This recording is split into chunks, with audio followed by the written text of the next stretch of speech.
Oh, wait. There we go. Now I'm live. Oh boy. There we go. I noticed didn't click the go live button or the video button. So yeah, Gunter, how's it going, bud? So yeah, make sure to let me know that audio and visual is good. I think the the video is good now at least. Excellent. Sounds good. Thanks, Dr. Bob. Okay. So today we are going to go through Total CMS goodness. Okay. So over time, obviously I do a lot of help and I help a lot of people out with Total CMS on the community as well as on the Hangouts on Fridays. And there's always like this, hey, did you know about this cool little feature here or this little setting over there? And people's minds go, whoa, I didn't know about that, right?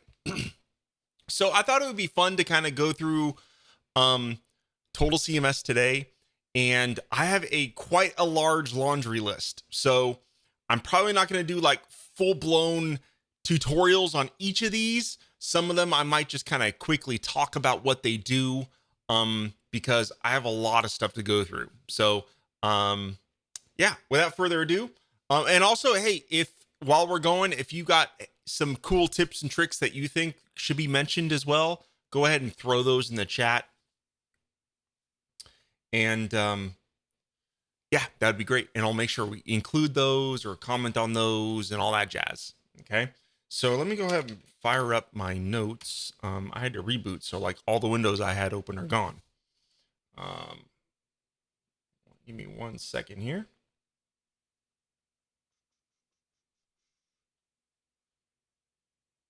Wow, that is a long list of stuff. All right, we're gonna go through this as much as we can. And okay, so let me go ahead and launch. Actually, you know what? I'm gonna start a brand spanking new project file because my default like sandbox project is always full of crap. Okay, so we're gonna go ahead and start a new file. All right, and while that stacks is loading, let's just go ahead and put in my sandbox website so that it brings in the proper data. Okay, I might need to set up publishing here. Let's just all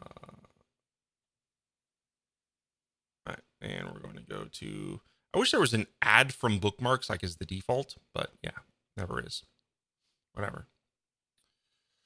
All right, now we got publishing set up, and let's just set this to home because I hate seeing the word untitled page. Okay. And let's just call this live. Put it on my desktop. There we go. Thinking about it. Cool. Actually, my desktop is, it's because never mind. Okay. So fun times. We're going to start off with, you know what? Obviously, I'm going to be using Foundation 6 today just because. So let's just quickly add some of these things in there for us. I'm going to turn that off, and let's just add this and extract that, delete that. Okay, good. Now let's look at Total CMS. All right, so we're going to start off with some tricks inside of Admin Core, or I'm sorry, CMS Core. And actually, what I'm going to do is I'm going to launch Transmit because I know I'm going to need that to kind of maybe manipulate some stuff on my server for fun. So I can see what the heck is here. Now, just to let you know, I actually downloaded. So actually, here's tip number 1 for you today. There's some sample CMS data, if you didn't know, and it is available for download on the Weaver Space page. Okay, so if you go to Weaver Space, the Total CMS product page, you go to downloads. There is Total CMS 1 sample data. So go ahead, you can download that, and that's all the data I'm using today. We'll probably add to it and modify it a little bit, but yeah, I'm using the sample data. Okay, and I just uploaded that CMS data to my website. Okay, so there's tip number 1 for you. If you need some demo data, there we go. Okay, it's not a ton, but it's got enough to play around with. Okay. Okay, so CMS Core. As you probably know, let me go ahead and make these icons a little smaller so we can see everything here. There we go. That's the size I like. All right, CMS Core. All right. So when you add CMS Core to the page, first off, I want to talk about some preview performance. If you've ever used Total CMS before, you probably you've noticed that when you go flip the preview, like some pages can be quite slow. Okay. And there's two things that can make your page somewhat slow to preview. Okay. Not publish. Publish, it should be pretty fast. But some things can make preview slow. And that's if you're using lots of macros on the page. Okay. So I'm not going to go over the CMS basics. Hopefully a lot of you know the basics. Okay. So you know what macros are. So if you're using a ton of macros and also a ton of toggles. Okay. So if you're using a bunch of either of those or a bunch of both of those, it can slow down preview. And luckily, there are a couple things that we could do to really speed things up. First is this checkbox, macros to CMS ID strings. Okay. And here, let's do a quick example of what that does. Let's just go ahead and I'm just going to add text into here. Okay. And let's just preview this page. Okay. What you'll notice is this text, okay, which is a macro. The text stack, actually, all it is a macro on the web page. Okay. You'll notice that it does Total CMS. The CMS ID here is Total CMS. So when I let's go ahead and turn this off and we'll preview. And oh, look at that. Let's find something here. Title 1. I have no idea what's in Title 1, but let's go ahead and I'm going to do CMS ID here of Title 1. Okay. Let's preview. All right. So we'll see. That's clever. The Title 1 has a content of Text 1. Okay. Now, if I go ahead in CMS Core and turn this on, okay, we'll see that it says Title 1. Essentially, what this does is instead of going to your server, finding the value for Title 1, what it's doing is it's just using the CMS ID and injecting that as text on the page. Okay. So if you're using a lot of macros on the page, basically what's going on in the background of preview is before your page previews, it has to go to the server. Hey, what's Title 1? Get that content. What's Title 2? Get that content. What's this CMS ID? Get that content. What's this CMS ID? Get that content. So if you're using a lot of those, that's a lot of back and forth to the server in order to generate preview. So what this checkbox does is just say, hey, take the CMS ID out of the macro and just use that as the text for now. Okay. So yeah, turning this on, it reduces a ton of back and forth between your server and RapidWeaver, okay, to generate your preview faster. Okay. The next one is toggles. Okay. So the default is pull the value from CMS. Again, if you have a lot of toggles on the page, for every toggle, it's going to go to the server, get the current toggle status, and come back. Okay.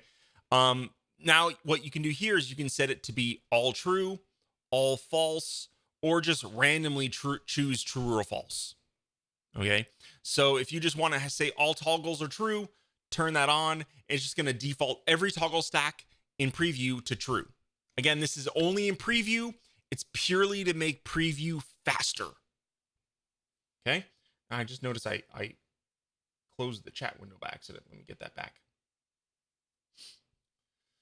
So yeah, that's a cool thing, right? I don't see any, let's see any questions. Use CMS data. Okay, yes. All right. So there we go. Preview performance, huge deal there. If you're using, especially Chris, if you got any Chris's projects, you know that he loves his toggles. I remember back in the day, actually what caused me to add this was I was helping Chris debug some issues in preview. And like, it was taking we're talking 5 minutes, I think it was. I think, right, Chris? I think it was 5 minutes to preview this page in RapidWeaver. And so I took a long time to debugging why the heck this is taking so long to preview. And it was because he was using I don't remember how many toggles, but he had a lot of toggles. And so, yeah, this setting was born, and it turned that preview into seconds instead of minutes. So again, if you're using lots of macros and or lots of toggles, these two settings. Okay, I beat that with the dead horse. Let's keep moving on.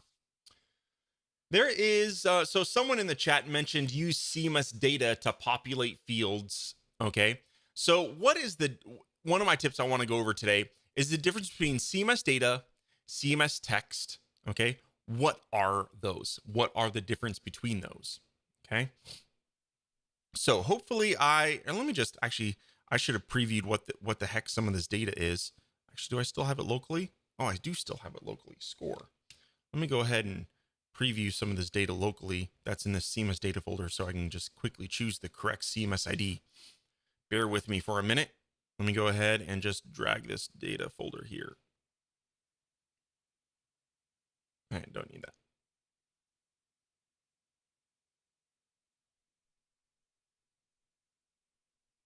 Come on. Sometime today. There we go. All right, let's go into text. And let's look at this.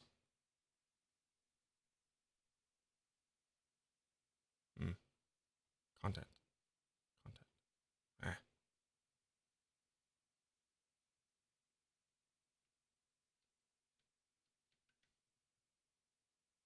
Trying to find one that has some text that has multiple lines. Oh, score. Yeah. Wait. Let's see what else we got. Oh, this is actually nice. Here, let's do CMS Soccer Man of the Match. Okay. We're going to do that. Okay. So I found my CMS ID to play with. So what I'm going to do here is we're going to go ahead, just bear with me for a second while I inject some content onto this page. All right. We're going to do I'm going to do HTML. All right, and let's put in, I'm going to put in percent CMS data. Okay. And then we're going to do, let's do margin 48. Cool. Just want lots of margin. All right. And then we're going to do, this one's going to be CMS Text. And I'm going to throw one more example in here. Okay. We're going to do CMS text format, I think it is, right? CMS text format. Yeah. All right. So let's look at those three options and let's look at the output format. Boom. All right. And so we're going to go ahead and preview this page. Oh, I turned on, I got to turn off that macro to strings. All right. Let's do that. There we go. Okay. So here I have three macros and I am importing the data from that same CMS ID three different ways with three different macros. Okay. Now let's look, if you remember, here, let's look at that content that I was looking at. Which one was it? This one. All right. So here's the content that was getting saved into Total CMS. Okay. Let me turn on word wrapping here. There we go. All right. So here's the data that's getting added into Total CMS. It's just getting added as plain text. If you notice, it is Markdown. Okay. I chose this one on purpose because A, it has plain text, but it also has a little bit of a Markdown header in here. Okay. So this is the content that's saved. If you notice, there is new lines. Okay. And then there's a little hashtag here for an H3. Okay. For Markdown. Okay. So let's look at the output of these. This first one here is CMS Data. Okay. This one here is CMS Text. What's the difference between this one and this one? You'll notice that it actually preserved those new lines that were in my raw text, okay, that I saved into the CMS. And if you look down here, we actually have like properly formatted. Here I have the header, I don't have the 3 hashtags, and these ones look like paragraphs, and we have the new line like I wanted. Okay. Let's peek under the hood to see what these 3 things do. Now, I'm pretty sure I have a short video on this, but we'll go over it today. Okay, really quick. So let's look at the raw data here. Let's go. I don't need that. All right. So if we look here, okay, you'll notice that this one, it has, actually, let's go ahead and look at the page source, okay, for fun, which is a little bit different. Here it is. All right. So here is the content here. Maybe I can make this a little bit bigger for you guys to see. All right. Here is the content that gets added to the page for this first example. And if you notice, it actually has those new line characters. Like it has the John Hawkins, an empty line, and then John Hawkins took this week's man of the match, and then a new line, and then another paragraph, right? But that's not how it shows up in the page. And the reason for that is, if you notice, in HTML, blank, any spaces or any new lines at all just get rendered as a single space. So I could have 10 empty lines here, and guess what? In HTML, that just equals a single space. Okay, kind of makes sense because in HTML you can have lots of HTML tags, and if you put a new line in there, HTML doesn't, all that blank space in between your HTML tags will just get resolved or ignored, essentially. So here, with CMS Data, it's just taking the raw data and injecting it into the HTML. Now, if we look at this second example here, okay, we'll notice that it looks a little bit different because the CMS Text macro knows that when the browser interprets this, you really wanted a blank line here, okay? You really wanted that, but the browser isn't going to let you have that. So what CMS Text does is it replaces all of those empty lines with actual HTML BR tags. It leaves everything else about the text the same, except what it does, again, it adds these BR tags to the new lines. Okay? And that's why we get the content that looks like exactly how we saved it in the CMS. Okay, that's what the CMS Text macro does. Now let's look at the last example, which is the text format macro. So again, that is the CMS Text format. And what text format does is it takes your raw data, interprets it as Markdown, and formats it into HTML. So if you notice here, I have a proper H3 tag. And if we also notice, those lines of text are now inside paragraph tags. They're not just raw blank text on the page like they are in the first 2 examples. Okay, so hopefully that helps out a little bit. The difference between these 3 types of macros: CMS Data, CMS Text, and CMS Text format. I would say if you're using a macro, if you want to inject just raw content into, let's say, a header stack or a button or a tab or something like that, most of the time you're going to want to use CMS Data. Most of the time, okay? But there we go. I think a lot of people use CMS Text, and sometimes, and that works if you just have a single line of text, but if you ever add new line characters and stuff like that, it could potentially throw things off. So you might want to revert to using CMS Data instead, just in case. Okay. That was tip number 2 or number 3. I don't remember, lost count. Okay, last tip inside CMS Core. Now, let me step back and tell you a scenario, all right? So this one, I'm not going to take the time to build out the entire use case for this, okay? But let's say you build out a web page, and that web page, you have a lot of macros, okay?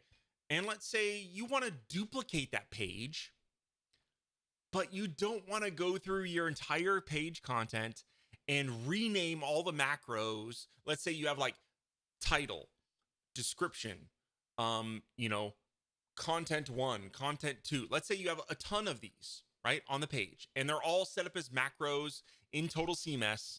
And again, you're lazy. You don't want to take the time to, when you duplicate this page, to go through every macro and change the macro to be, about title, about description, about content 1, about content number 2, about whatever, right? Let's say this is my about page.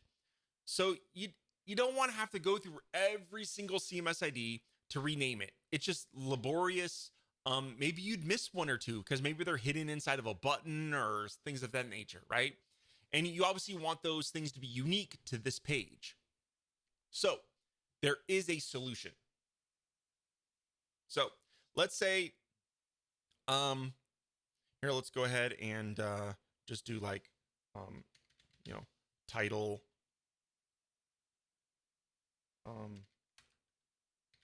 summary. I don't know. I'm just going to do three things here. These probably don't exist on my page, and we'll just do content, I guess. Okay. All right. So inside CMS Core, there's this little plus button that gets overlooked. If you ever see any of my stacks and you see this little plus button, a lot of times I have hidden little features in there for people that, are explorative or like to explore. Okay, so if you click this plus button, you'll notice that there is one setting that I hide by default on purpose. Okay, because it can break your page if you don't know how to use it. And this is called macro prefix. So let's go ahead and before I do that, let's go ahead and I'm going to duplicate this page. So I'm going to duplicate this. Okay. And let's call this about.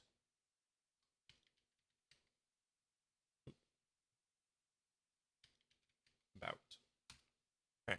So now I'm on my about page, and I don't want to go through and change this to be about title, and this to be about summary, and this to be about content, because those are, the fields that I would have on my about page, right? So what I can do here is I can go to click on this plus, and on the macro prefix, I can say about. Pretty cool. And I haven't tested this. I'm gonna leave this check mark on. Let's see what this does. Okay, so what this does, what you'll notice here, let's look at this on the home page. So I check this macro string ID. Okay. So if we'll see the macros for this are title, summary, and content. Now I'd say when you check this box, it does make the first letter of your CMS ID capitalized. So just for looks. Okay. But what we'll see is the CMS IDs that are going to be used. So here I have title, summary, and content. Now the actual CMS ID again is going to be lowercase. Okay. Now if we look at the about page, what you'll notice is it added a prefix to every single CMS ID on the page of the about. So this one would be about title, about summary, about content. So that just saves me a little bit of time by adding this macro prefix. Now this only works for macros. If you have stacks that bring in, a gallery and you put in the CMS ID inside the settings, that will not help you here. Okay, you're gonna have to still change those. It only helps you with macros. So there we go. That's a pretty powerful one. It's definitely an edge case scenario, but it's one that could save you a lot of time and a lot of headache. Okay, so that is the prefix. All right, that was all of my tips for CMS Core. Let's go and I'll probably leave this one on the page. But let's go ahead and I'm not sure what else we're going to be doing, but we're going to delete those two. Okay. Next up, let's look at admin core. We're going to go through the admin stacks. I have a ton of blog tips. We're going to save blog for last. Okay. I'm going to start speeding up a little bit because I already did like a half hour and there's only 3 tips in. Okay. Admin core. if you didn't know, when you're using HipWig, okay, let's go ahead and add just like a text editor to this page. Text, okay, and set it to HipWig, okay. In Admin Core, you know that you can add in file uploads and image uploads, okay. Let's just preview that really quick. So here inside HipWig, I added a file upload and I added an image upload, okay. Now, inside Admin Core, you'll also notice that there is a gallery ID and a depot ID.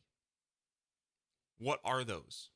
So what those do is whenever you upload an image here, it actually creates a gallery, okay, on your server inside Total CMS of all of the images that you've uploaded to HipWig. Same thing for files. When you upload a file here, what it does is it actually uploads it to a depot with this CMS ID. Okay. So it means you could have potentially on different admin pages, you could have different gallery and depot IDs if you wanted. Okay. Now, why is that interesting? So first off, if you click on the image, you can actually, if you click this, it's not going to work here in edit mode. Okay.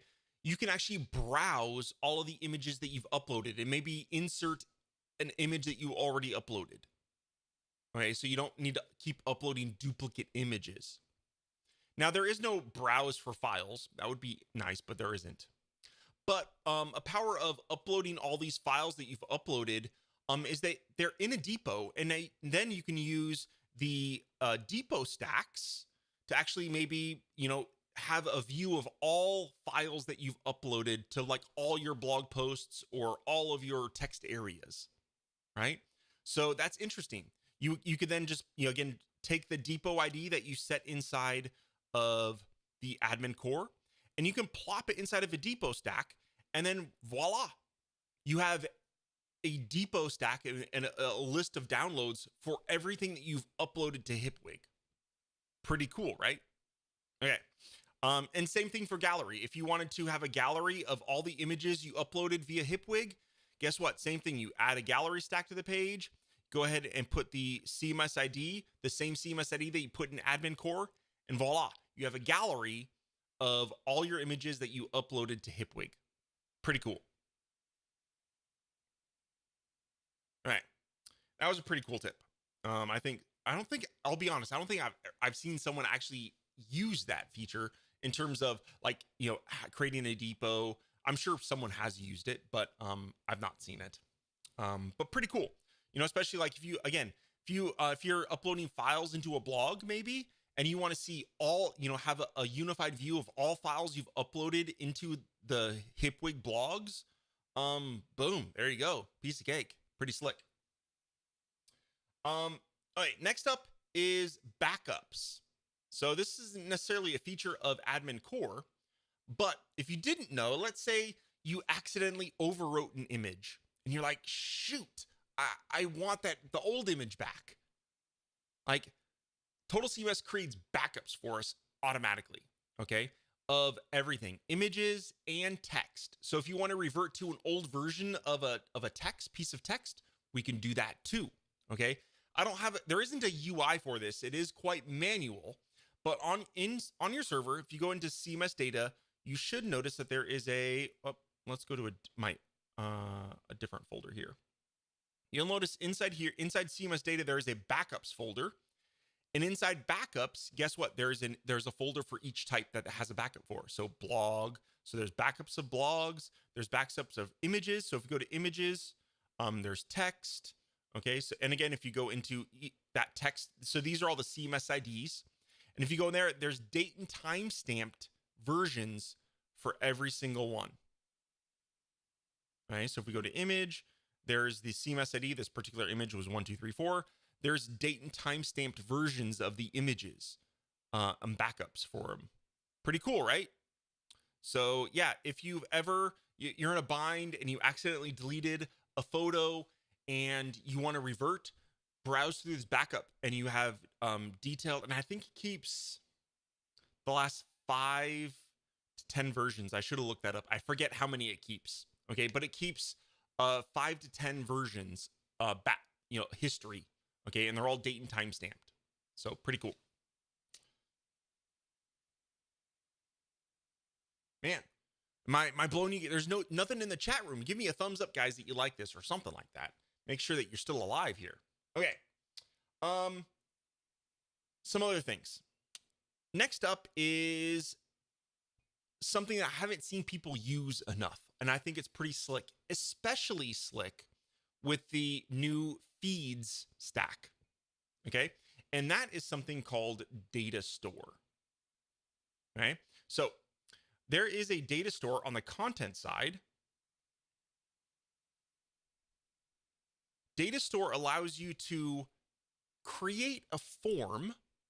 Okay, actually, let's go ahead and let me do this on the homepage, actually.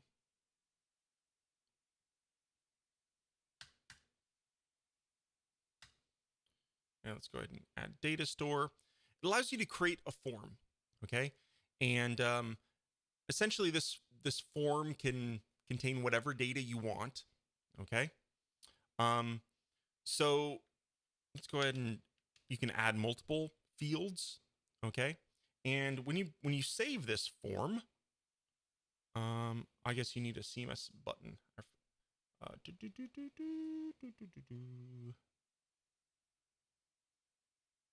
I guess we just add whatever button we want. So we go ahead and go to let's just do or I have a submit button here. Voila. Make that submit. Okay.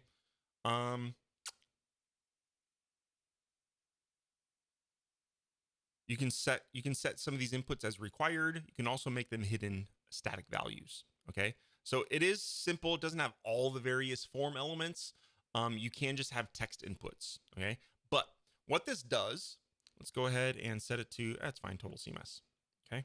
Actually, I'm going to publish this. Let's publish this.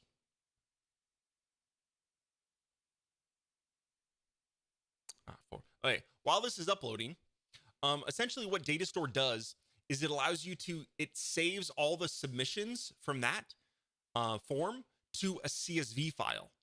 Okay. And then guess what? If you're familiar with feeds CSV, well, it allows you to take data from a CSV file and do cool shit with it. Oops, sorry, stuff with it. Okay. So, yeah, Datastore is a very powerful thing.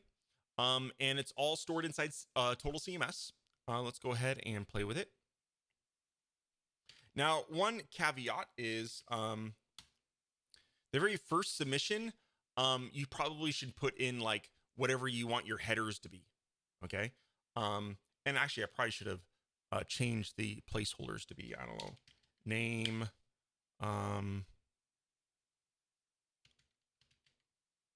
comment. Here, I'm gonna be here. We'll just do two fields. Okay, name and comments. I'm just being lazy here. All right, let's publish that.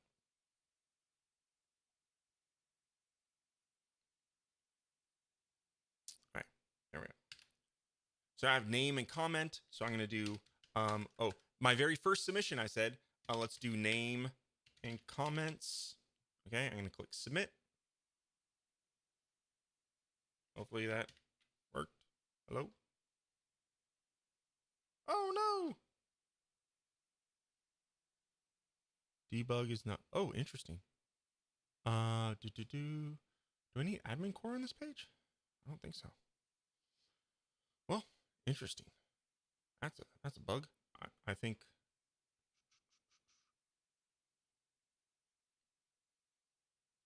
Let's just do that really quick. That'll probably fix it. We'll need to fix that.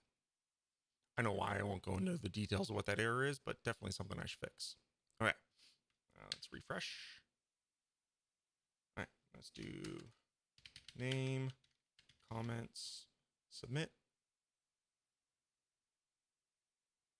Uh-oh.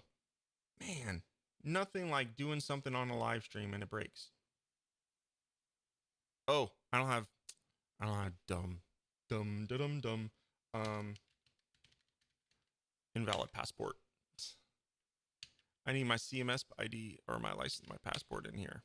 All right, now I need to publish again. What a rookie. I'm such a rookie. Unbelievable. All right, let's try this again. Name, comments, submit. Another one. I'm able to locate. Error. Oh man. What did I do wrong here?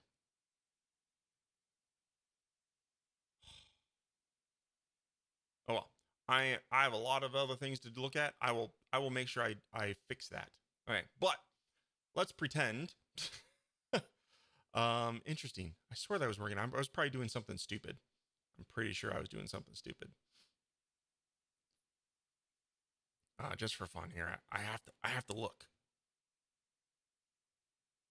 No license. Oh, I bet you it was cache. I bet you it was browser cache.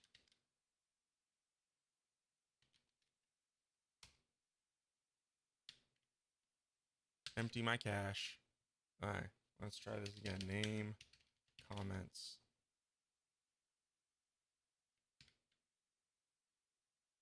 That worked. It was browser cache. Darn it, man. See, browser cache still gets me, guys. It's not just you. Okay, so what did that do? All right, let's go ahead and look at the server. Let's refresh. You'll notice that it created a data store, and we have this total CMS.csv file. Okay. Now, obviously, this isn't going to be crazy interesting. Let's edit with transmit. The first thing is name comments, right? So now that that's there, I can go ahead and do Joe. Hello, everyone. All right. Say submit. All right. And let's go ahead and edit with transmit again. Voila. There we go. As you see, and then every single form submission after that is going to keep appending and appending to that CSV file. Okay. Then I'm not going to go into the demo, but then if you have feed CSV, you can parse out this CSV file and then do all kinds of stuff with it. So kind of cool. Yeah, pretty interesting stuff. There you go. If you're curious on the admin side of Datastore, I'll just chuck and add the admin side of this. Okay, on there. Let's publish.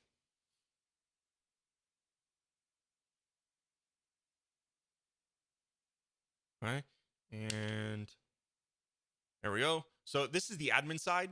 Okay, I know we're on the content page is normally, you can add it to the admin page if you want this, but obviously the admin side is the ability to download the CSV file or do a bulk edit of the CSV content.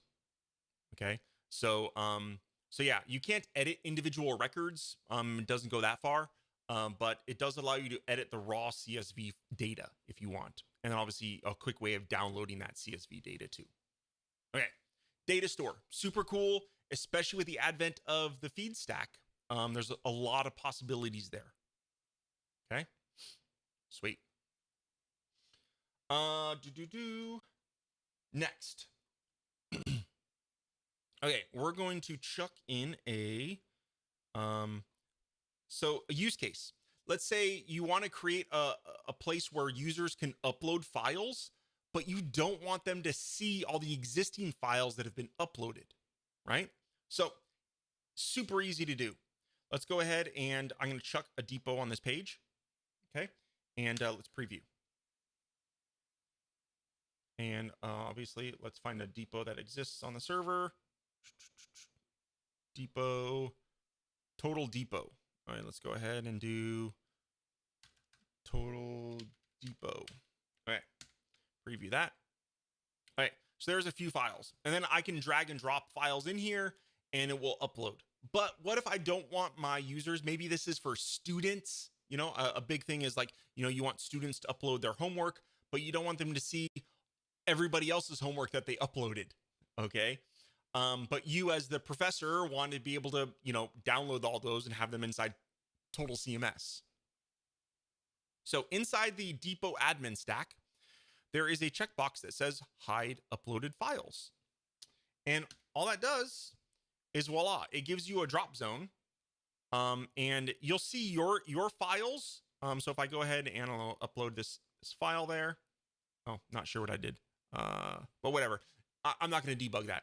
You upload this file, it uploads it, and I can see that. But if I refresh the page, it's gone because I can't see any existing files that were uploaded, right? So yeah, pretty cool. That's a really nice, nifty trick there. Okay. What is the file size limit on the CSV file? There is no file size limit. Yeah, there isn't one. I'd say pretty big. Limit is probably the limit for the CSV file would be the memory size of your server. That's the only limit. So it could be a gigabyte if you have enough memory on your server to support that. Okay. Hey, what's next up? Select boxes. Okay. So I don't see enough people using select boxes, okay, on the admin side. What can you do with these? Essentially, it allows you to you can create toggles with it, okay? If you only had, let's say, 2 options, but what it allows you to do is you can have multiple options and they're saved as text, right? So when I preview this CMS ID, okay? Oh, I didn't, I have option 1. So it gives your client predetermined values that they can set, or yourself, not necessarily your client, but right. So it allows them to set text that you've predefined beforehand, right? Very powerful. Okay, you can use this. I've seen this used for, let's say, classes. Let's say if you're using Foundation 6, a great way to hear is, let's say you provide a couple maybe different styles for various things on the page. Okay. And those styles can be toggled with a class. Well, an easy thing to do here is, let's do like, red option, and this is called red, color. Okay. And then this is, blue option, so on and so forth. Right.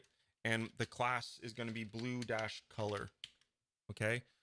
Here, the value is, green option. And the class is green dash color. Okay.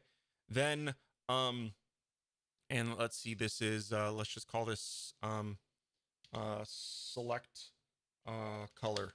Okay. Man, I'm going to go really quick on this. I think this would be an interesting thing to demo for you guys. Right. So I'm going to go ahead and create, let's do backgrounds. Okay.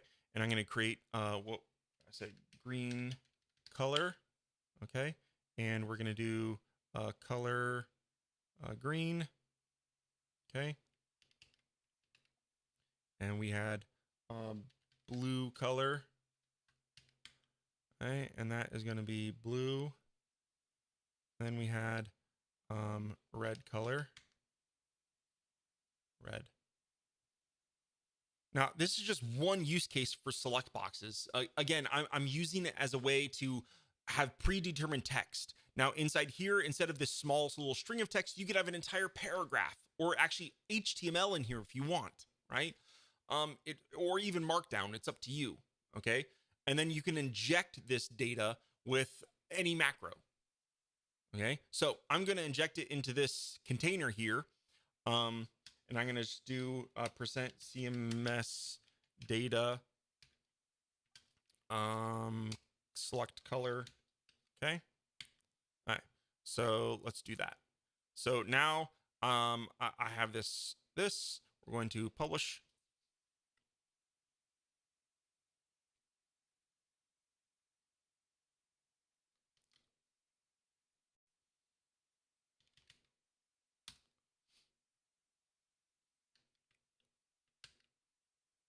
All right.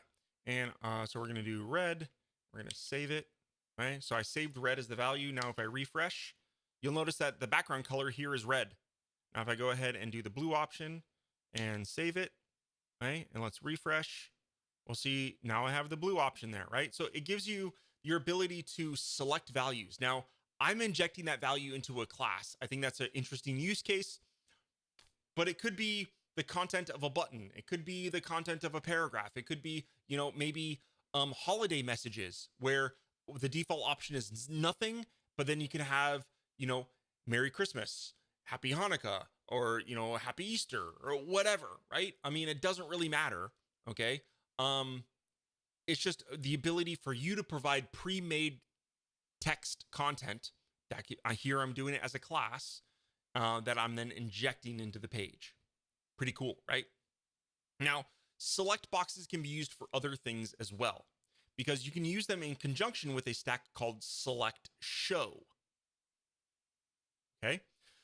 The select show stack, which is one of the content stacks, allows you to create rules where I could potentially say, if my select color is equal to red, then it's kind of like a visibility stack.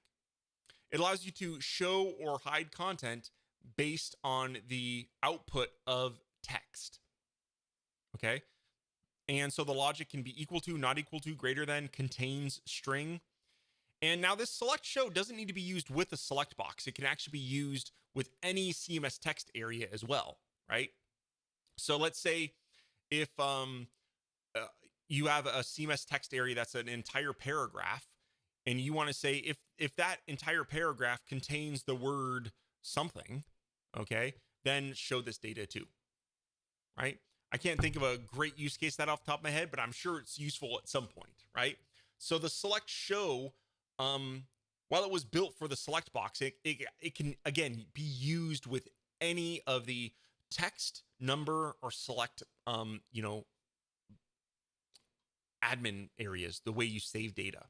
Okay. So pretty slick. You just put in the CMS ID and you say if it contains this particular string or number or whatever, then display this content. Pretty cool. I just noticed that it would be nice if there was an opposite. There's equal to, not equal to, greater than, less than, but there isn't contains. There also isn't a greater than or equal to. There isn't a does not contain. I guess that's something that could be added in the future, huh? Pretty cool. It could also be nice to have an else logic here. So kind of an if else thing. That could be nice. This is an alternate to agent. Yes, this actually behaves exactly like agent would. Okay. But it's getting the data from Total CMS and, having logic. So yes, it's exactly like agent. It runs on PHP, so it's ripped from the server. It is never sent down to the browser. Select boxes to choose languages. That could be a possibility. Yeah. Okay. Select show. Okay, next up. I'm not going to do a demo of this one, but I think it's going to be easy to understand, hopefully. Let me clean up this so we're not taking up tons of space here.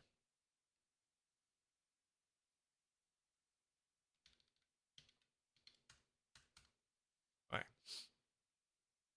Next up is a stack called Image Shim. So there's a lot of really great image stacks out there from me and from a ton of other developers. Okay. And a lot of them have added support for Total CMS, but not all of them, right? So what if you wanted to use some image stack? It didn't support warehousing, which would help because you could use a macro potentially. And they didn't support Total CMS. What can you do? So what this allows you to do is you can add any stack you want, okay, even a default stacks image, okay? So let's say this is a, let's say that this is an image, an image stack, and it doesn't support Total CMS. Well, what I can do is with Image Shim, I can say, hey, replace this image with the one inside this CMS ID. Pretty cool, right? So you can replace it with an image. You can replace it with a featured image from a gallery. You can replace it from a blog image. You can do all kinds of stuff. Okay. So Image Shim works really, really well. And you can access pretty much any image you want from inside Total CMS with this. Okay. Either the thumbnail, the full res image, or the square thumbnail of everything. Next is PasteSnap 3 is slightly different. So if you're using PasteSnap, I had to add special logic just for that. So there we go. Else, if you're not using PasteSnap, set this to all images. And then you just put in the CMS ID of the image or the gallery or the blog or whatever that you want to get stuff from. Now, this does support multiple images. Let's say the stack had multiple images. Okay. Let's say this stack contained multiple images. Well, basically, it allows you to add as many image shim rules as you want. And essentially, the first rule will replace the first image. The second rule will replace the second image, so on and so forth. Okay. So there we go. Image shim, it allows you to make stacks support total CMS images if they want to or not. Pretty cool. Next one was toggle. I was going to tell you toggle's not anything hidden gem. Toggles are awesome. They're super useful. Check them out, play with them. They give you the ability to show and hide data off your website with a click of a button. Pretty cool. Okay, I've hit the 1 hour mark.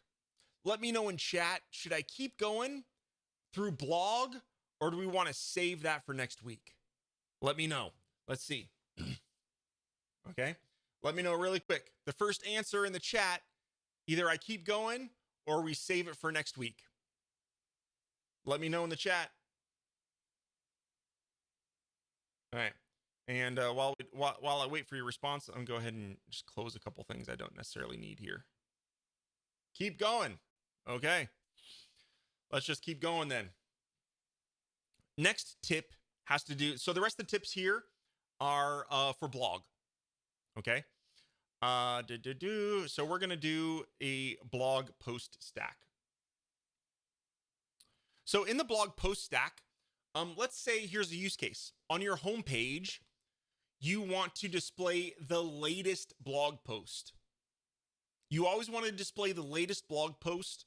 It's great. You have a blog list page. Maybe that's on your homepage as well, the blog list. And you do have a dedicated blog page and all that jazz. But you want to display, again, on the homepage, the latest blog post. How can we do that?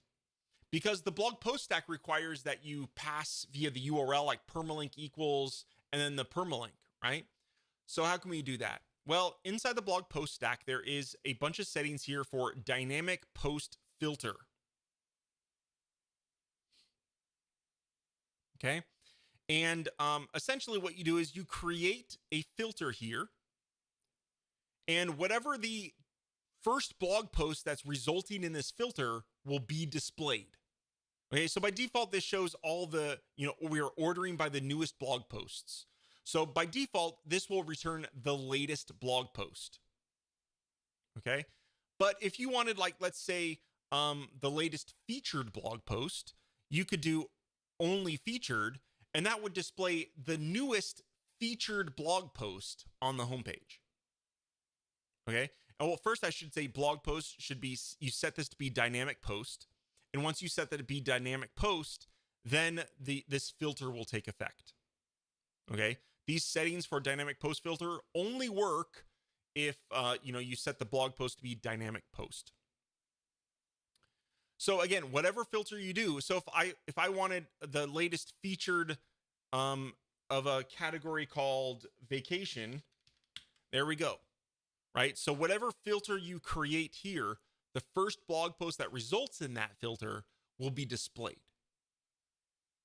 So again, you will have access to the entire blog post data. So you can then, access the full content. You can access the extra content because those are fields that are only available to the blog post, not the blog list. Okay? So, very cool feature, the dynamic post filters. And you also probably want to turn off the metadata, okay? When you're using a dynamic filter. That's something you probably want to do as well. Make sure you turn off all the metadata because you don't want the metadata for your latest blog post to like override the metadata for your homepage. That wouldn't be good. So make sure you turn those off. Okay, next tip in the blog post stack. So right now, most people, when they're loading up the blog post, right, they build their entire blog post layout inside the blog post stack. Okay, so they have, they set the blog post to default URL. And then they go ahead and add in all the content, right? So you can add in your blog title, your content, and probably like an image or something like that, right? Okay. So, something like that. They'd probably have something like this. Now, this is all fine and dandy, but sometimes it can be confusing. Like you want a little bit more flexibility. You don't want to have to build everything inside of this blog post stack. Okay. So what you can do is you can actually move all of the content out of those. Okay. And what you can do is you can actually take this blog post stack and move it all the way to the top of the page if you want. So it's completely out of the way. You can even hide it. Okay. As long as the CMS ID for it is correct, right? If you set that to, let's say, blog. Okay. And then now you can actually use all of the blog post stacks on your page, or the macros on your page, wherever you want, and they will work. Now you might say, hey, Joe, what about this red warning that's right there? Yeah, it's more of a guideline, okay, in this case, okay? This stack can only be used inside the blog post stack. Yeah, I think everyone here is a pro now, and you can, I will tell you, you can safely ignore that warning inside edit mode as long as you are sure, you're positive because you're a pro, that the blog post stack is all the way up at the top of the page. Okay, so there's that. Good little tip. Actually, to be honest, this is actually how things will work in Total CMS 2. So you'll load in the blog post at the very top. It'll just kind of be like this loader stack that loads in the blog post data, and then you can just use the data however you want and build stacks with it. So that's kind of how things are going to work in Total CMS 2. So, and it will work regardless of these warnings here inside edit mode. Okay, pretty good. Man, I wish I got a glass of water. Totally messed up there. That one's empty. Okay. Next up, tips for blog form. All right, let's clean up some of this data here. We're going to go to admin and add blog form. Okay. So blog form. Most people, they have an issue where they want to reuse a permalink. Okay. Like, hey, I created this blog form, or blog posts. Obviously, the permalink needs to be unique for every single blog post. But sometimes the customer's like, you know what? I want to have these two blog posts to have the same title. Okay. So we'll add title into here. Okay. And first off, all right, if you go ahead and do this is my title, okay, you'll notice that I have a permalink here. First off, you can go ahead and you can edit this and you can change it. So if this was a blog post, here, let's find a blog post on my server that exists. Let's see, blog. Here, Epic Hangout exists. Okay, so let's do, let's preview this. I'm going to do Epic Hangout. Oh, wait, CMS ID needs to be blog. Preview again. All right, Epic Hangout. All right, if you notice there, look, this is red. I can't use this title for my blog post. All right, now I could do, today, and that would fix it, but I don't want that. Okay, so first off, you can, while this field looks like it's read only, you can actually edit this. Right, and there it goes. So I edited that. We got the green check mark. I can now save this blog post. So that's user tip number 1. Okay, with permalinks. Next up is the inside permalink. The default is title plus user editable, which means you get it defaults it from the title, and then you can actually edit that. But you can also do things like title plus timestamp, or title plus UUID, or you can just do something completely oblivious and unique and just do an automated 100% UUID. All right, so let's look at those really quick. We preview that.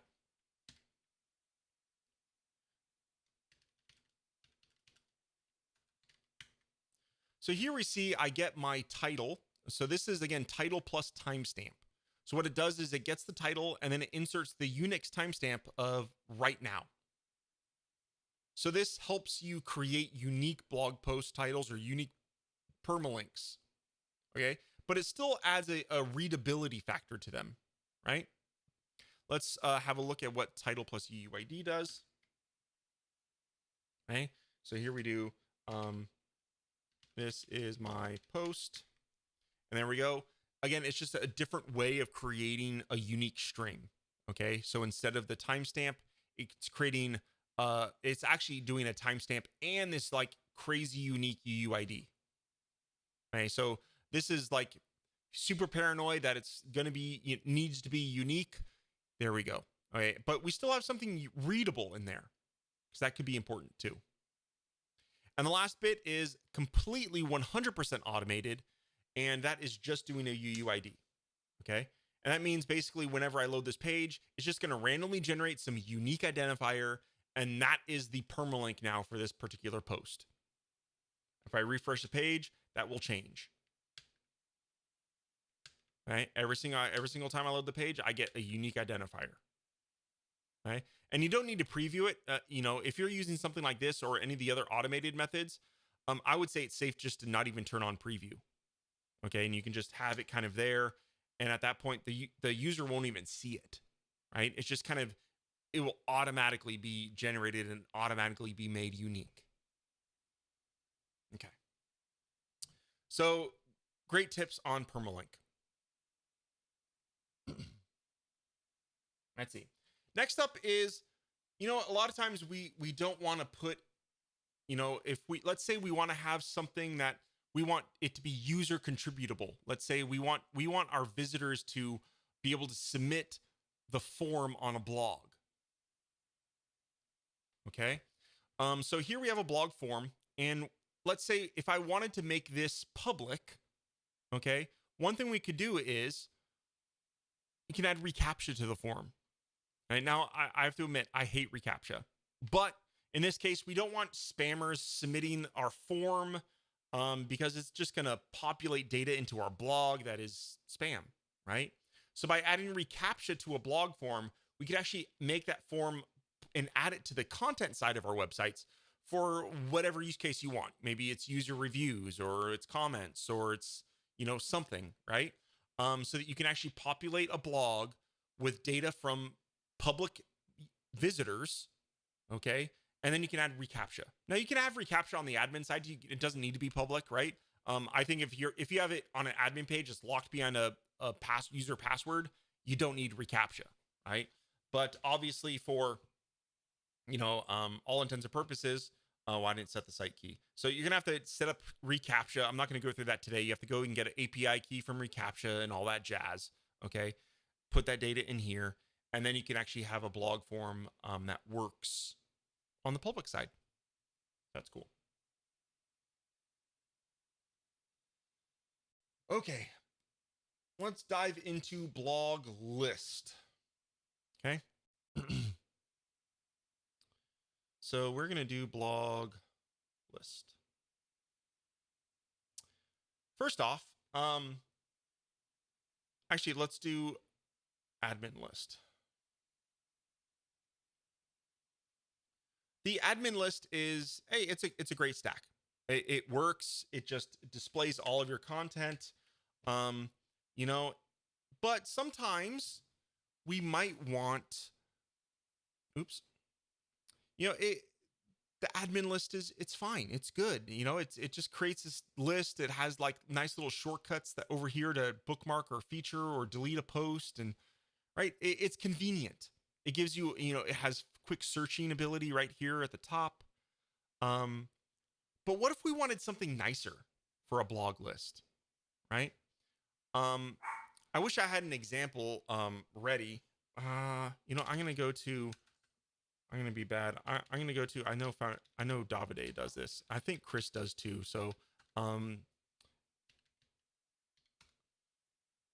gonna take a gamble that if I go to the Davide's latest project that supports Total CMS, let's do this one. Okay. go to website preview. And where's your link to your admin page? Your admin page. Let me in.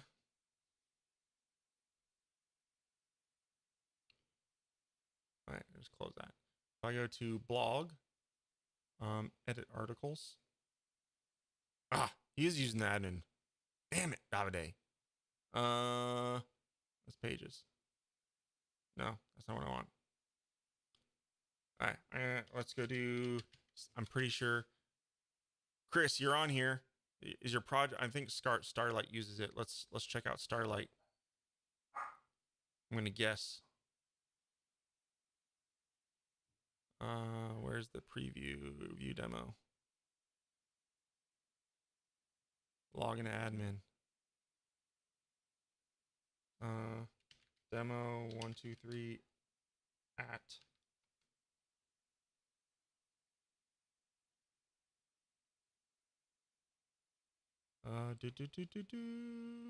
Store.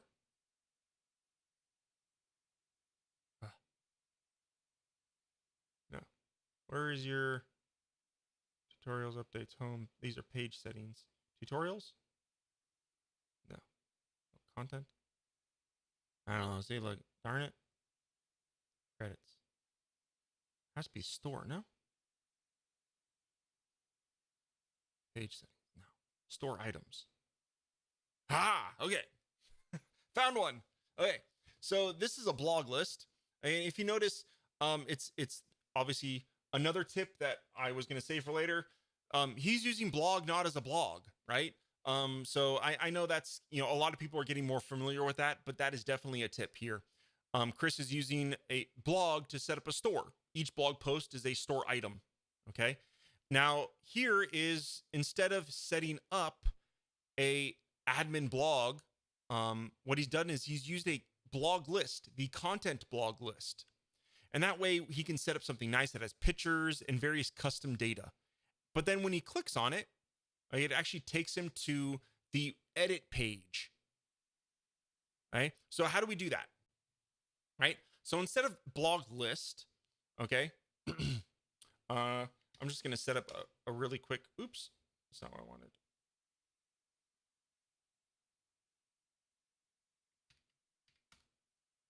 Here we'd set up, I'm just going to set up a dummy blog form page, okay, just so we can see it. Not going to have any data on it. Pretend that this blog form has a blog form on it, okay? So what we do is we add on our admin page, you add the blog list, okay? You build your layout however you want, okay? As you saw, Chris did, nice images. Obviously, I think that looks nicer, right? You have images with all the proper data and the tags and all that kind of stuff. Okay, so the only thing that you need to make sure you do is on the blog list, you scroll all the way down to the bottom. And in the advanced settings, there's a custom post link URL. Okay, this is a case. Now, a lot of people use this setting when they're not supposed to. This is a time when you're supposed to. Okay, go ahead and click on that. And what you're going to do is you're going to set the link, and you're going to set the link to your form page. Done. Okay. Now this blog list is going to bring in all the data. You can have it, load and look however you want. And when the user clicks on it, it'll take them to the admin form page instead. Okay. Pretty cool. Great tip there.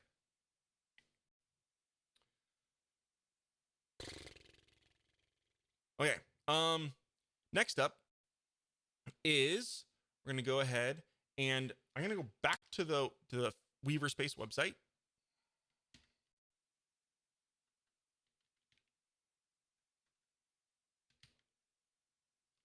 Man.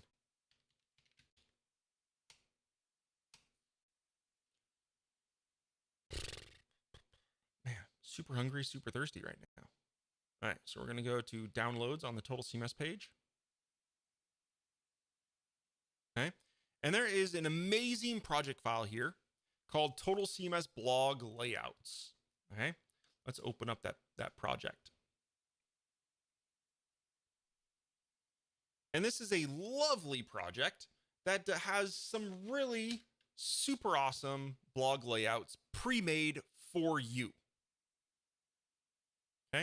I know back in the day I did I don't know if it was a video or a live stream. I don't remember. There is a video that kind of reviews this. It was probably the Total CMS 1.4 launch video, actually, because blog was shipped in Total CMS 1.4.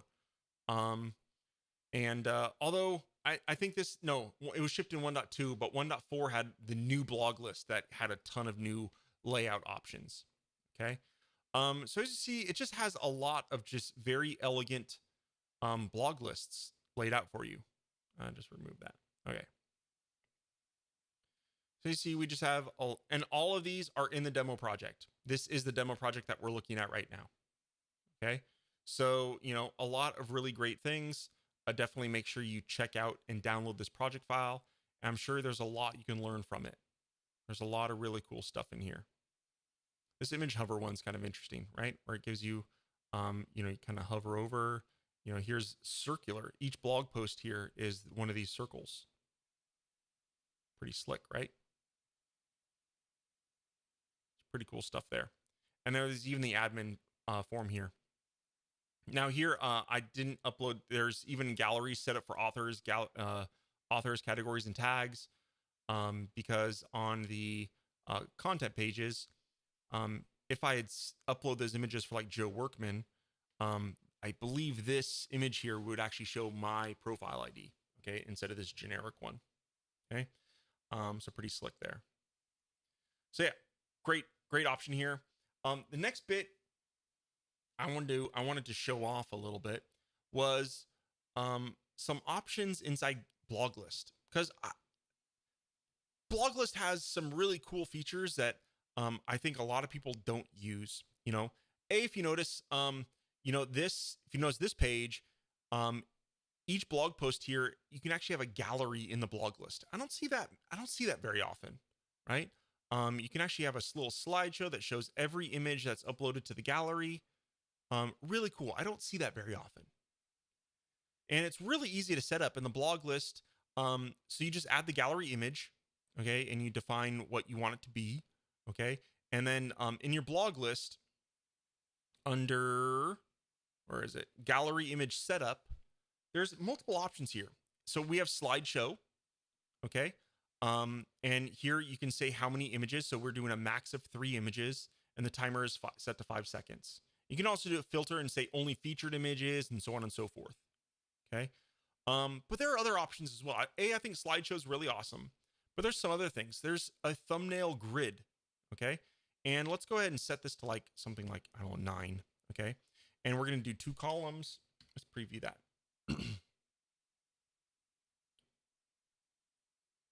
Oh, hold on. Let's do a little bit less. Let's do like 4. Uh-oh. What happened there? Oh, I think it needs to be image. It can't be background image. It needs to be image. Let's try that.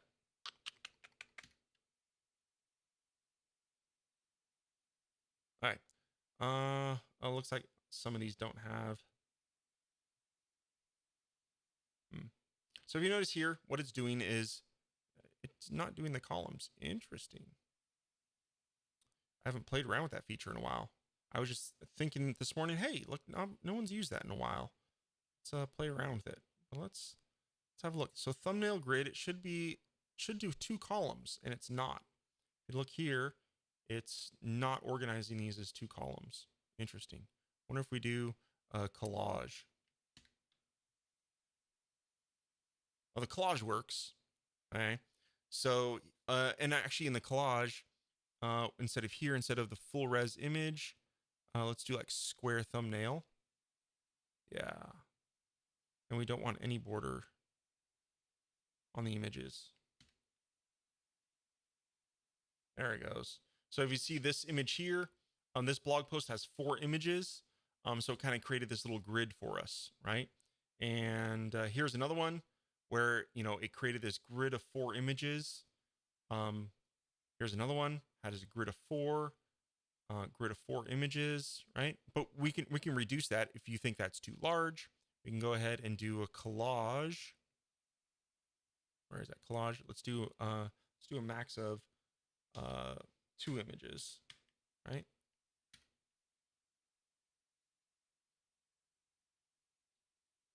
Oh, looks like you can't do a collage of 2 images. Interesting. Can you do 3?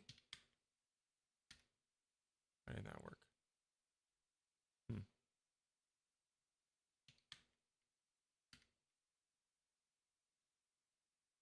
Oh, there we go.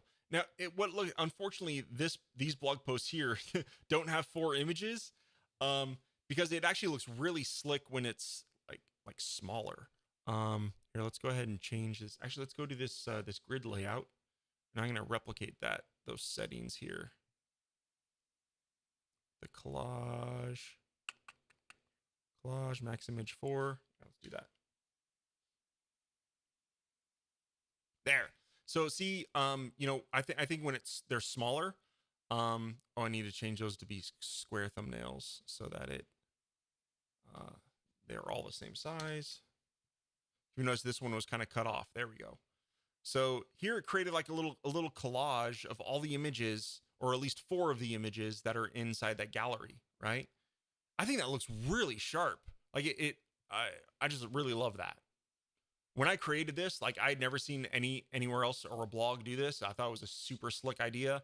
And I don't think enough people use it. I think it's pretty cool. I love this collage thing. They all link. And it is, again, it's dynamic. If a blog post doesn't have enough images to fill, it'll just use 1, right? So it kind of gives you a little bit of variety. I like that. Okay, so that's blog and some cool tricks with blog lists. Let's see what's next. What's next on my list? I do not think I'm going to have time to do justice to Total Loop. Okay. But Total Loop is really cool. Okay. Let me show you a quick power of what Total Loop can do for us. Okay.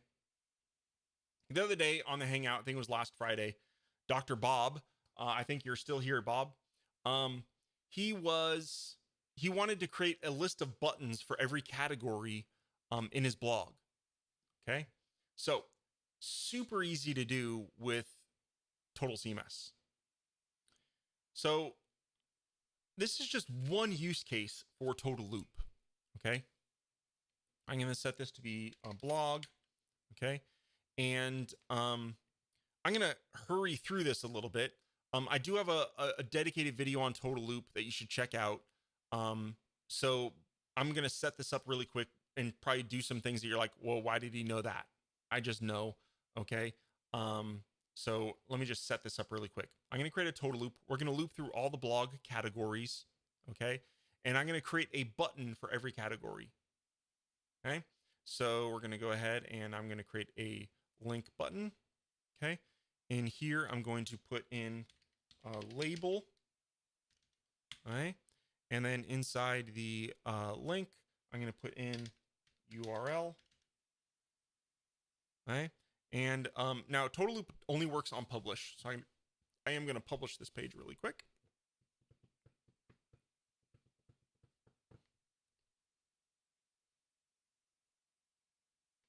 Okay. And let's have a look at our sandbox. Boom. So there I have buttons for every single category. Super easy, right? Now he was going to put them, I think, on the sidebar somewhere, but like, see how easy that was? It literally took me 2 seconds, right? Maybe 10 seconds. So Total Loop allows us to loop through all kinds of things: blog categories, blog posts, tags, labels, authors, genres, in even galleries. Okay, so you can loop through a gallery. Super powerful. It has the same kind of, you can filter through blog posts and loop through them and kind of create your own layouts. So if blog list isn't doing it for you, you want to do something kind of custom, maybe create an FAQ that uses accordions and loops through and creates this cool accordion or tabbed layout. Man, totally possible with Total Loop. Sky's the limit, really, with Total Loop here. Okay, that was just, again, one sliver of what you can do. Right. Total Loop is really, really amazing. So check that out.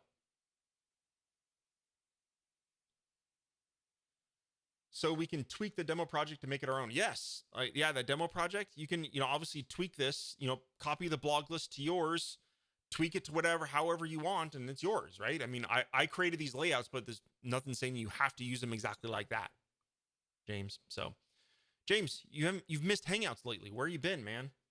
Okay. So Total Loop.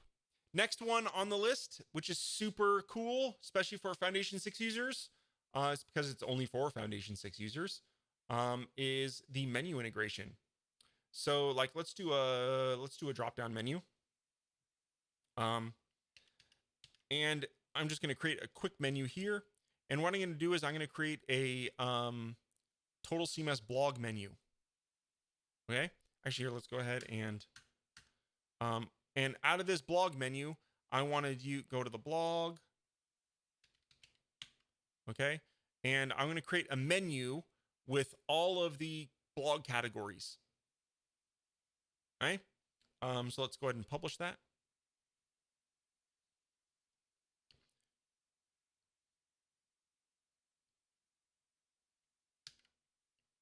And voila, there's a menu with all the blog categories. But what's kind of even cooler, okay, is let's say I wanted to, I'm going to add a menu item, and I'm going to do categories, okay, and I'm going to add a submenu, and that submenu I'm going to, yeah, inside there. Let's just do it like that. Make sure I get it in the right place. Okay. So inside here, we're going to do blog and that, and then we're going to copy and paste this. We're going to have tags, and in here we're going to do we're going to do a tag categories, tag menu, and then over here we're going to do authors. Okay, and then in this sub menu we're going to do oops, I want authors. Did I do this wrong? Oh, I did categories tags. So you can actually do, oh, that's even cooler. I forgot about that. But you can do, let's see, we're going to do tags. Yeah, let's publish that. Just show you what that, and you can actually intermix this with your regular blog menus, right? So let's say this one is going to be over there. This is home. Okay. So that's like your home menu item. And then you have categories, tags, and authors. Go ahead and publish that.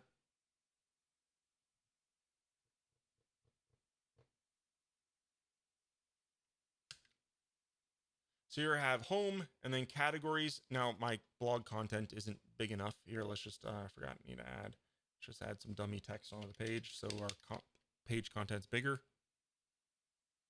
Oh, and I also need to set overflow to visible. All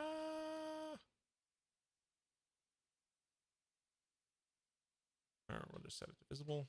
Publish that again.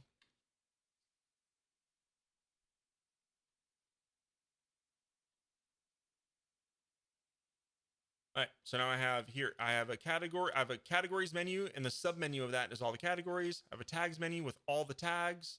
I have an authors menu that links to a, the blog list page that will filter by author, tag, or category. Pretty slick, right? And just wanted to show one more. So let's say I wanted a, okay, let's say I wanted, there's no genres here. Let's do I'm going to do tags with posts. Okay. Let's go ahead and I'm going to delete these. So I have home, and then the rest of the menu is going to be all the tags with submenus of all the blog posts for each of those tags. Pretty cool, right? So again, you do that with tag posts. So this is going to create a multi-level menu, all dynamic based on the blog data. Super powerful. And there's a lot of tags. But if you see, and you probably wouldn't do this then, but if you see, I have a menu for every single tag with a submenu that contains every blog post that has that tag. Most of these are a one-to-one match. I think this was the only one that had two, right? Here, let's just change that up and do categories had less. Let's do categories and posts. Publish that.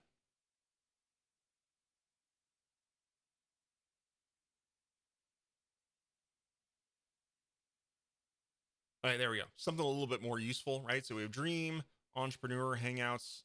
Oh, there. Vacation has 3 blog posts, right? So there we go. Super slick. this allows you to create super dynamic websites, because if you add a new tag or a new category, guess what? It automatically gets added to your menu, right? Pretty nuts. Okay. Last thing on the list. Okay. It's a super powerful feature. I also have a video just on this. But I'll show you where to find. This is super like a gem. All right. We're going to go to total. We're going to go to community, go to general FAQs. I'm going to sort by total CMS. And here it is. So total CMS import export from a blog. Okay. So here's the URLs that you're going to need. Okay. Essentially you're going to copy, here, I'll just copy that. Okay. And you're going to substitute this for your actual website. Okay. And there's an import and an export. So if we go here, I'm going to go ahead and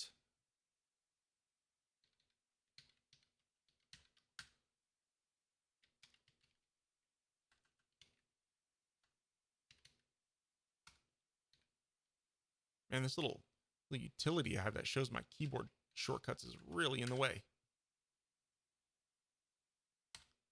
There it goes. Okay. So if you go to that URL, okay, this is the export utility. What you need is you need to put in your total CMS license key. Okay. All right. There we go. And then you're going to put in your CMS ID. So in this case, I'm going to do blog, and you just click export. And what that does is it creates a CSV file of your blog. Okay. So here is a CSV file that has all the data from every blog post. And guess what? I can edit this all I want. Okay. So let's say instead of who loves coffee, I'm going to change that to who loves espresso. Okay. I'm going to save that. Okay. Now, all that beforehand, let's just build something to show you that it actually worked here. Here, I'm going to build out something super quick here.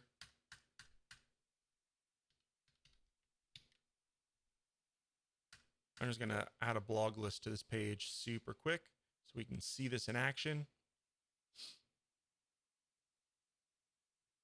Okay. I'm just going to create a blog list with the title, because all I'm going to do is edit the title. Okay. So there we go. Let's go ahead and, and the CMS ID is blog. Publish.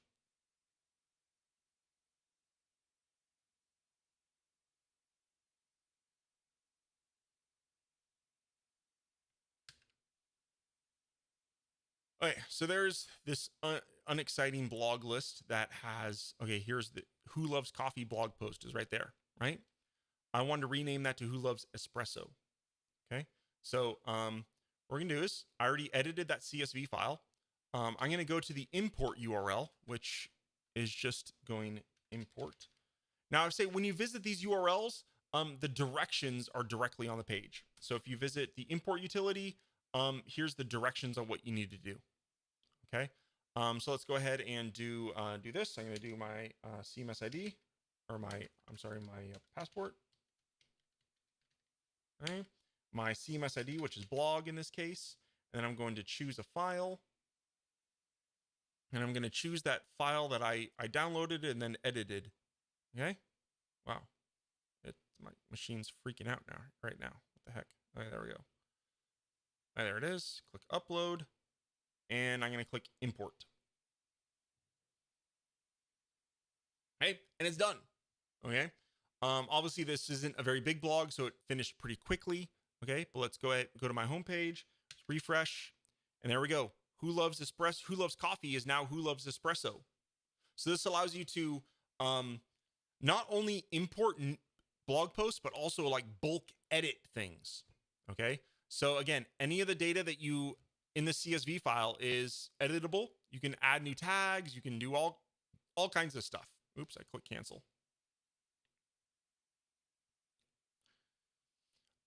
So yeah, Whatever you edit here, it's just exactly like you can bulk edit everything. Now you can't do images. Okay, so all the images, if you want to, do the image stuff, you have to do that through the forms, because CSV files are text only, right? They're text based. So the images will remain intact. You can't bulk edit or update images.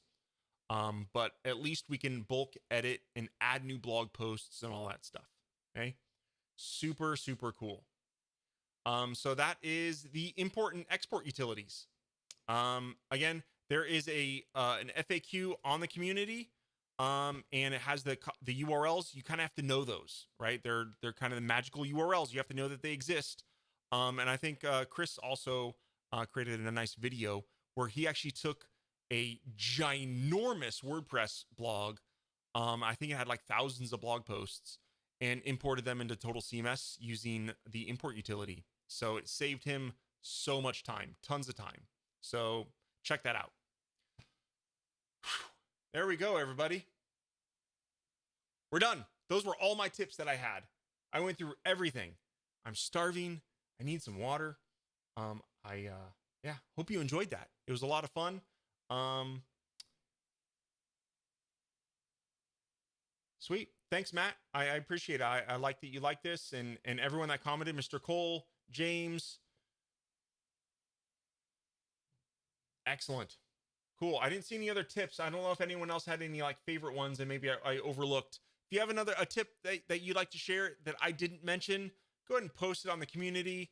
We all learn from each other. It's a great place to be. I appreciate you guys. I hope you enjoy the Weaverspace community. We have a lot of amazing things. I know I've been releasing so many things, and I'm not done yet. I got something coming out this week.